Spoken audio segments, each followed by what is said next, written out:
So now we're going to back out of dual rate, and it's still, everything's still flashing, so you know you're still in the menu. Now I'm going to slide down to Expo.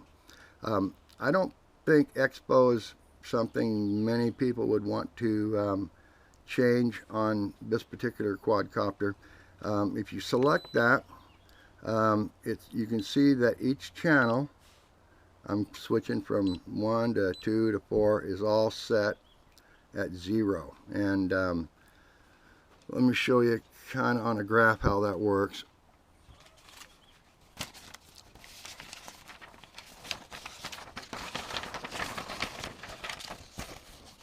Zero means when you put your stick inputs in, you're going to get a gradual climb on the operation of the stick. And if you go to the plus side, it's actually going to make it the incline less at first and then more gradual towards the last. That's any of your plus settings go on a graph like that. This, if you're going to use Expo, this is the easiest one to learn on and use. If you go to negative, and this is what the guys who fly helicopters and are really good, the stick inputs are massive at first and then they taper off, and that apparently makes it real good for doing stunts and things and right in front of you. But you know, I don't know a lot about that, and I'm actually no expert on any of this. So but if you wanted to change the Expo, once again, you would push the button in the middle. That selects number 1, and I can go to the negative side or I can go to the positive side. It comes from the factory at 0. Okay, I'm going to push that. Okay, it would go to the second channel, then the 4th channel. But I'll back out of Expo by hitting the back button. Now I'm going to scroll down to throttle curve. Okay, throttle curve, what I've done was I've graduated mine up so that when I start bringing the throttle up, I've got 0 at first, and then 25, and then as you go up on the throttle increases. You kind of want to set your throttle so when it's right at 50%, you're hovering. Okay, and but what you can do is you can set this to be a lot more aggressive. And let's see here, let me select it.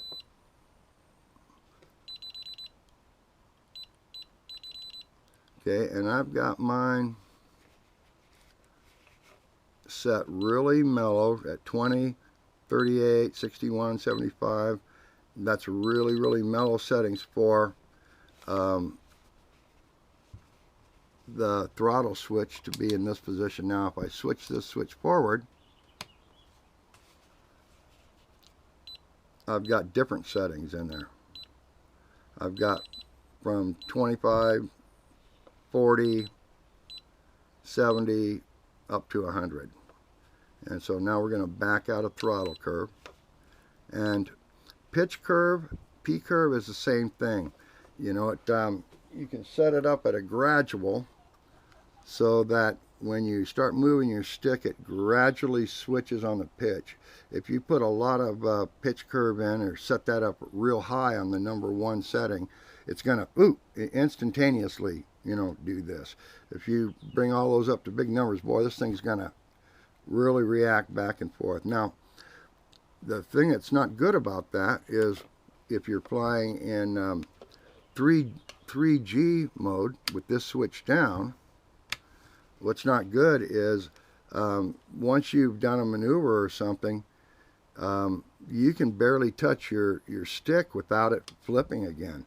So I've got mine set up on a gradual so that when my stick, my roll stick, for example, gets over to, or the pitch stick gets over to a certain point, it'll flip past that point. What happens is I can flip it and let go of this stick. This quadcopter will stabilize. Then I can still fly it around, and that, as long as I don't go all the way over on the stick. And so that's something you might want to consider doing. So the next thing past P curve is the gyro. And from the factory, the gyro comes set at 50% in 6G flying, which is actually a lot of gyro. And then when you flip the switch down, it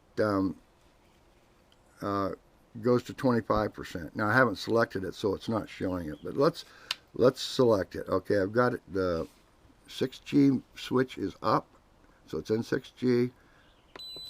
I select gyro, and you can see it's 50%. Now, if I switch the gyro switch down, I've got my gyro set at 0.